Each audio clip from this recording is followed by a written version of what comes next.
Pak Kangko, Pak Cahyo, Pak Purbo, apa Mas Bayu kon mayang mosok aku. Banjur lek jawab enak piye? Sok mantenanku wae. Tron nggone dhewe liyane mung wayang gamelan sing tekku. Nangga popok nunut nggone niken. Lambe. Kuwi lak ning panggung guyonane ya ngono kuwi nduk karo awake dhewe. Ngono. Ibarate aku momong bocah. Bocah kuwi dimong wis saka lomongso nyakar, saka lomongso nak kuwi karo niken wis to wong ya padha wetone ya padha. Lho. Wetone padha. Naringan asma ayo what is your name? Yes, my name is Dimas Niken Salindri. Oh, iki to sing jenenge Niken. Ya, Ini kok hitam? anu iki jenenge Roto. kulit magrib. Yo iki sugeng dalu nok Cahayu.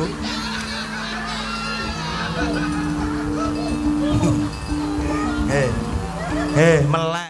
Mas Kanjeng Sri Walu. Heeh. Muni Sri piye, Dek?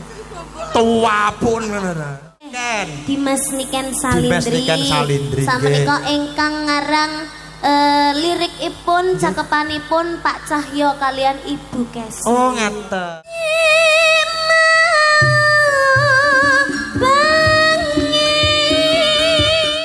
Colopot to kan kan? Ya.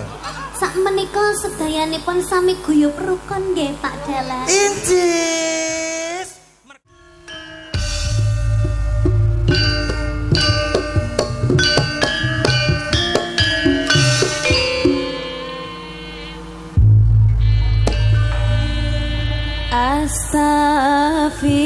Astaghfirullah Rabbal Baroya. Astaghfirullah minal khotoya.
yen isih kotor ati akale yen isih kotor ati akale gampang kabujuk nafsu angkara ing pepahit sing keberi banyu iliran meri sukiye tombo mula atine pateng lan mesta mula atine pateng lan mesta ayo sedulur jong lalekake wajib ngaji saprana dalane kanggo ngandheke iman tauhide baguse sangu mulya matine baguse sangu mulya matine ya Rasulullah salamun alaik ya Rabbi asal ihadati akbara ya jiratal alamin ya uhailatu tibal karomi ya uhailatu tibal karomi.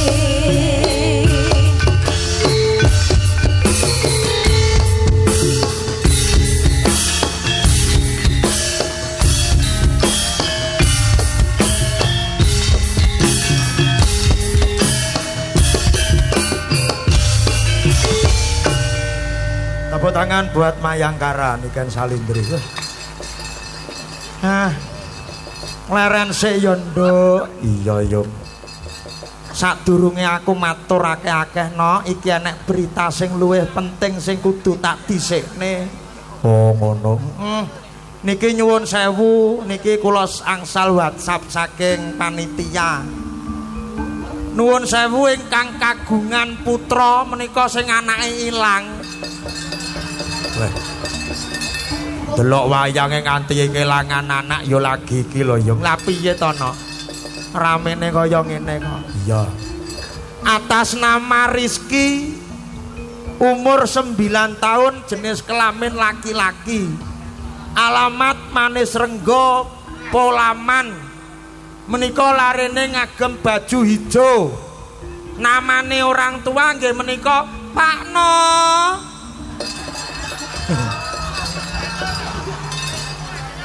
Jenenge sapa? Pakno. Ciri-cirine bocahe lemu ireng. Lah kok gek kowe yo. Lah ya. Gemuk hitam, rambut lurus pendek bersama 2 orang teman laki-laki bernama Gufron dan perempuan Rasa. Waduh. Lah iki 2 lawan 1 iki. Ditunggu orang tuanya di posko panitia. Nggih. Mohon perhatian atas nama Dek Rizky, umur 9 tahun, jenis kelamin laki-laki, rumah Manis Renggo, anake Pak No. Yo ngger ndang mantuk. Ndang mantuk gendang nemoni bapak ibuke ning pos yo, Nak. Iya. Sampun kula aturke, mugi-mugi bocah ndang balik. Ngono ya ya. Ngaturke assalamualaikum warahmatullahi wabarakatuh, Nduk. Waalaikumsalam. Anakku sing setinik-tinik sedoblong-doblong niken. Dawuh mopo Mama Wiwit?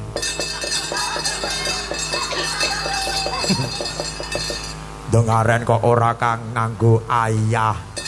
Ayahmu cek masang panggung, Nduk. Oh iya.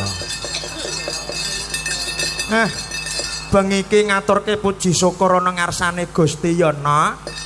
Awake dhewe iso katimbalan uga ngregengke pahargyan ingkang agung iki. Pesta yang sangat luar biasa. Oh iya, awake dhewe jan kaya kewahyon tenan, Nduk. Sababe wong dina iki acarane spektakuler ya kuwi mengeti ambal warsa utawa ulang tahun adimu niken. Oh ngono. Kaping pira yo? Kaping 18 taun. Matur nembah nuwun kagem Bapak Soleh Mangku Praja kalian Mama Wiwin Arumbia. Arumita. Nah ya matur nuwun awake dhewe wis pinercaya kanggo lelipur, kanggo mriyake adicara ing wengi iki ya nok ngono. Bombong lan senengku tanpa upama ya nok. Dina iki jan kaya ngimpi tenan. Ya seneng, ya sedih rasane ngatiku, Nduk. Sababe apa ya? Senengku suatu penghargaan aku iso nderekke nduke niken. Iso kepilih dadi dalang ulang taune bengi iki. Oh iya. Jane umpama ngundang dalang-dalang Solo, Jawa Tengah, wong tak kandhani to, Nduk. Pak Kangko, Pak Cahyo, Pak Purbo, apa Mas Bayu kon mayang mosok aku. Banjur lek jawab enak piye? Sok mantenanku wae ngono. Lah kowe, aku genti sing rewang nok. Oh iya.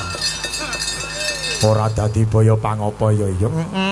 Bakune aku go isoku yo ndongakne tok kok, Nduk. Arep ngowehi apa wong bocah iki ya kabeh wis duwe. Ha iya.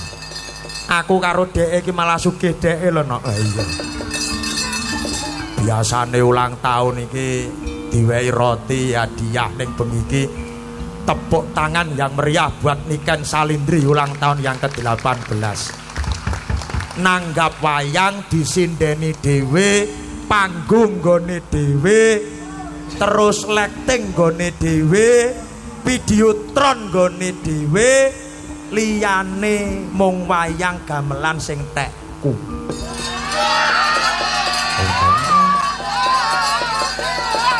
Lah ya panggunge elok-elok. Iki sing jenenge pertunjukan spektakuler no. Bayangno apa enek gelare panggung wayang sing sakmene wegahe. Coba to delengen kae. Panggunge rejing iki sing terbaru. Iki yen ora kleru miline wesi ya to, ukurane wesi. Kuwi ukurane ora mung milining wis meter. Kandele yen ora kleru iki 10 meter musuh 12 no. Oh ngono. Iki ya panggunge Mayangkara, lightinge Mayangkara, videotrone Mayangkara Niken Salindri. Oh ngono. Jan elok tenan apa-apa ra gadhe ngirit to, Nduk. Layak kok ngundang dalang kok sampeyan ora dadi boyo pangapa nek didongake muga-muga adikku wedok Niken Salindri dadi bocah sing solekah, bekti karo tiyang sepuhipun, pinaringan kesehatan, rejeki lancar, terus tebih bilahi selalu dalam lindungan Tuhan Yang Maha Esa ya no. Amin. Karire wis melejit ya mak wis. Nalika sik awake ora sakmene, Nduk. Biyen iki bocahe metungkel. Jan metungkel tur rileng ora duwe gulu. Saiki wis duwe gulu, lek mlaku saiki ndangak. Biyen awak karo gulu iki dadi siji angger diceluk mengo sak awake. Ha iya. Ning saiki wis elok tenan ya. Sapa sing ora kenal karo Niken Salindri sawangen, Nduk. Ulang tahun sing rawuhi akeh kaya ngene. Penggemar-penggemare saka manca daerah padha nglumpuk. Pangarsa praja, Mbah Lurah, Pak RT, Pak RW sami lenggah pinarak padha ndongake Niken Salindri. Coba bayangno. Lah iya. Ngene iki padha karo bersih desa ya, Mak. Wah, ngalang-alangi bersih desa. Lah desa nanggap apa nunut nggone Niken. lambene. Mboten Pak Lurah Gojek ora. Ampun duka lho Mbak Lurah. Nadyanto bener ya ora nduk. Kabeh guyon ya. Iki kabeh padha ndongake karo adimu wedok Niken Salindri wis aku ora iso ngomong apa-apa no. Ora iso ngomong apa-apa tegese wis arep tak subya-subya, arep tak sanjung-sanjung jenenge Niken Salindri wis mubul dhuwur. Ayo. Ning aku meling karo adiku siji ya kuwi Niken Salindri ya anakku wedok. Semakin pohon itu tinggi semakin banyak dan berat goncangan anginnya. Tak jaluk Niken Salindri tetep dadi Niken Salindri sing biyen, sing santun, sing bekti, sing apik karo sapa wae, ora kena beda-bedake, ora kena bancinde-banciladan. Ngono. Sakala mangsa ning panggung ngono kae aku karo Niken iki digrawuki, dikaploki ing atase kaya sego jangan. Kowe nesu ora nduk. Aku belas ora nesu. Sebabe apa? Siji dibayar, loro jenenge wong momong ya ta. Iki akeh netizen sing gaene komplain, sing gaene Niken ora duwe dur, Niken ora duwe ngene-ngene. Niken kuwi lak ning panggung guyonane ya ngono kuwi nduk karo awake dhewe. Ngono. Ibarate aku momong bocah. Bocah kuwi dimongi saka mangsa nyakar, saka mangsa napuk, saka mangsa nguyuhi raine barang. Paribasane wong momong ki lak ya ngono to, Nduk. Oh iya. Momong dulang. Ngono kuwi kok dikira Bambang karo Niken grangsang. Ya enak sing ngono kuwi. Mbok cekek glegek aku ora duwe pikiran sing rena-rena karo Niken. Oh ngono. Lho, tenan kuwi, Nduk. Aku ki tau lho mangku Niken kok Bojonegoro sampai Kediri ki tau. Tenan mergo dhek iki mau numpak mobile, geleme numpak elep kok. Ngono ya ya. Aku ora duwe rasa apa-apa, kejaba mung rasa tresna lan welas asih, Nok. Ngono. Iya. Aku mbiyen yo ngetutne pake kuwi wis suwi kok. Oh iya. Dadi apa lho piye to? Kowe ya murite tutu. Lah apa gedi bale mbiyen. Zaman Pak Deglek biyen. Iya. Mangkane aku karo Niken wis to wong ya padha wetone ya padha. Lho. Wetone padha. Mulane aku seneng lek angger Niken weton-weton aku mesti mara mae. Nunut Pak Soleh.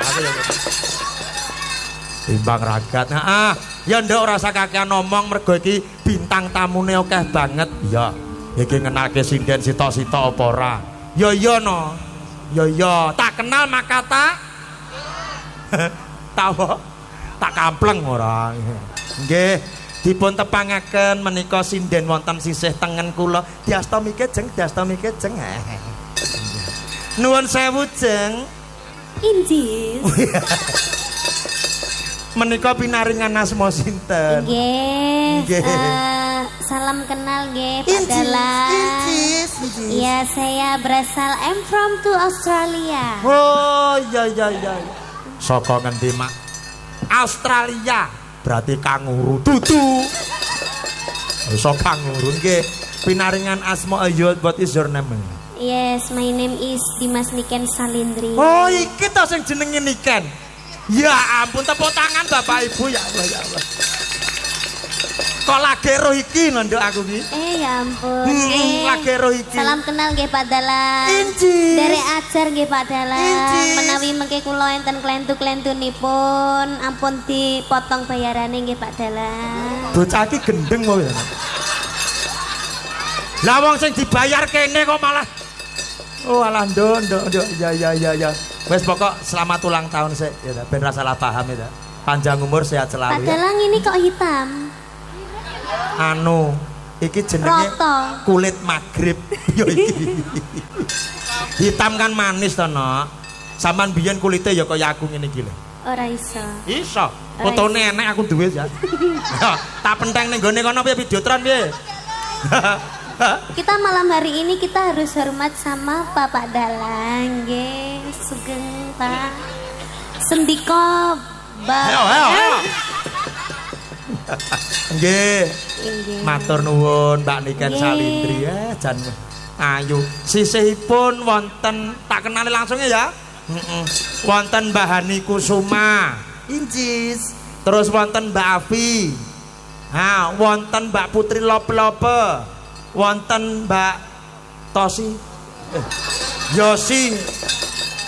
Sebelah mriki ingkang kula sebut wau waranggana saking Mayangkara Niken Salindri. Sing tiga nika wonten Latifi. Mbak Latifah. Mbak Latifah Bu Mei kalian Nyai Raden Ayu Sri. Bukan Sri Bombok itu kan. Bu Sri menika pasindenipun Mayangkara original. Sami-sami Mayangkara ning bersatu padu untuk memajukan nama Mayangkara dan juga Niken Salindri. Tepuk tangan buat mereka bunda. Ya jan bah semsinden samene kan sing murup gelungane mek nggone Latifi tok. Ya ngaturke tetembangan ya nok. Iya. Iki isih urung ana pamundutan. Iya. Tak nyoba suarane sing ulang tahun dhisik. Iya ta. Iki sing dinteni Kit Bado Ngasar. Iya. Ya nduk, sugeng dalu nok Cahayu. Sugeng dalu nok Cahayu.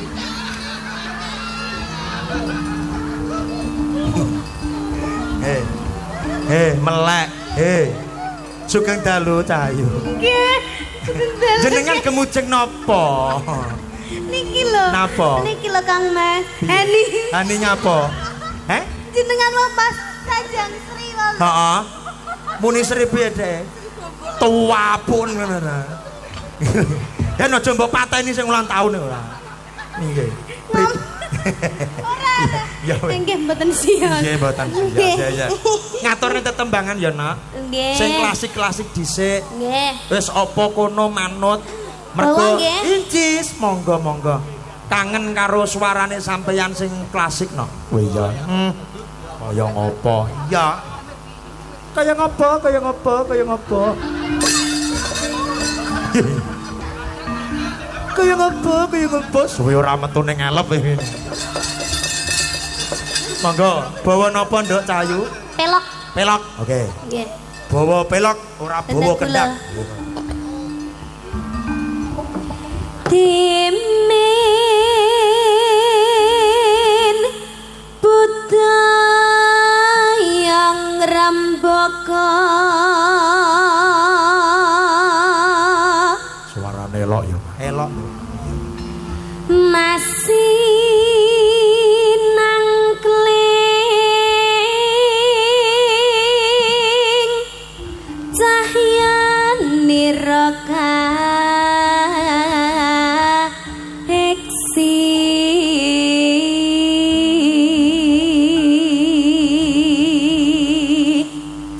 Sandi Asma. Oh, Sandi Asma. Sandi Asmane Niken. Dimas Niken Salindri. Dimas Niken Salindri. Samenika ingkang ngarang lirikipun cakepanipun Pak Cahyo kalian Ibu Kesi. Oh, ngaten. Nggih. Matur nembah nuwun Pak Cahyo kalian Bu Kesi sampun maringi bebungah nggih menika pangkur sapa?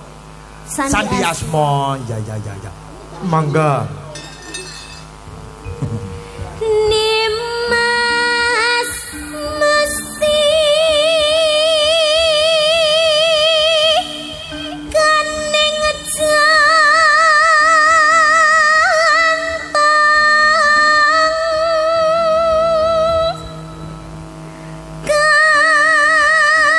kanyakang saking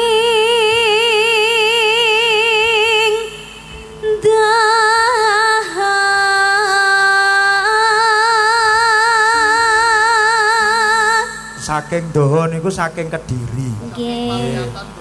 Duduk pawiyatan lho. Salawi reng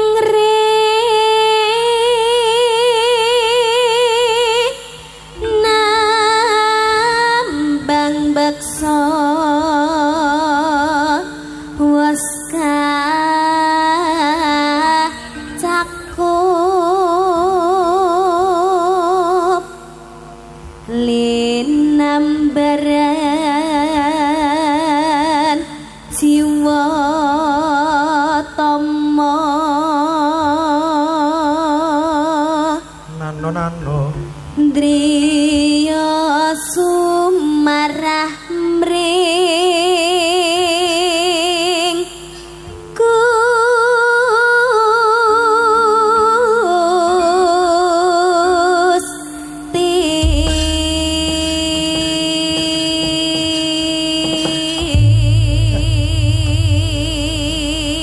Melok tenan suarane jadi bablas ke apa nak? impenku Impenku Anjis bocah sampeyan wis ngimpi. Monggo impenku kalian ikan salindri. Lah, sumangga.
Kesirep tenan ya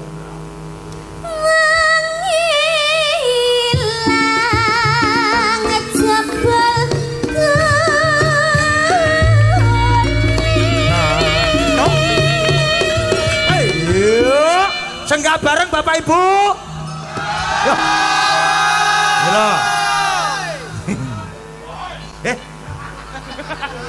tak diacok tenan colopot to kan ya sak menika sedayanipun sami guyub rukun nggih Pak Dalang. Injis, mergo ditanggapne wayang ya ta? Inggih. Kula nggih matur sembah nuwun kagem Bapak RT, Pak Lurah, bapak-bapak tamu, Bapak RW, Pak sinten mawon? Ya mbah. Wong aku rong tau ditimbali ora ro. Tamu VVIP sak menika warga-warga masyarakat ingkang dateng perumahan BTN Rejo Mulyo sami guyub rukun. Terus nyenengke seduluran pas sedulurane niku lho Mas Bambang kula ingkang remen sanget sak menika ditanggapke niku sami-sami seneng sami-sami bungae mboten enten sing tukar padu mboten enten sing istilahnya napa? Kados terasan-rasan. Nggih, ngoten. Nggih, sami guyub rukun sedanipun. Nggih, Mas Bambang. Lagi kula wong samene tawuran geger ambyar no. Terima kasih buat semuanya. Bapak matur sembah nuwun nggih, Pak. Nggih. Lanjut nggih. Incis. Lanjut. Oh.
Jan kaya ning nggone lomba kicau mania. Monggo.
Ben ora ngantuk ya, Nak? Injis.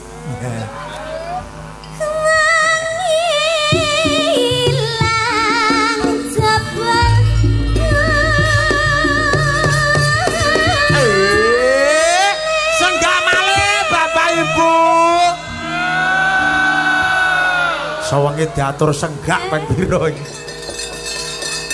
Ya, Nduk.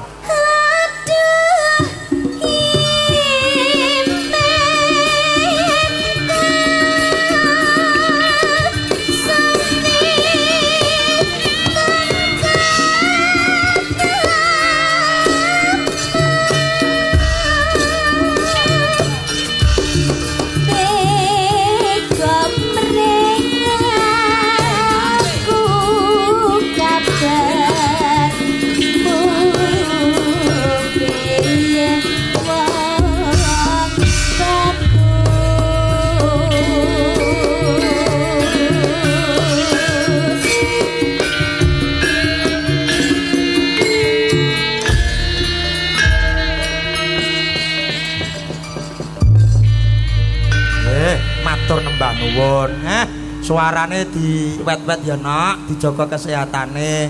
Mergo akeh sing ngersake sampeyan ya kuwi lumantar tetembangan. Goyang. Nduk, anakku limbuk bocah ayu piye yo? Bengi iki awake dhewe ora ijen. Ngono. Bengi iki anggone ulang tahun Niken Salindri yang ke-18 kuwi uga nimbali bintang tamu, Nok.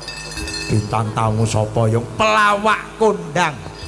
Oh iya, pelawak kondang ya kuwi panjenengane senior awake dhewe ya, Nok. Oh iya. Monggo kula aturi munggah wonten ing pepanggungan Duojo Mas Jok Lidik kalian Mas Jok Luduk dadi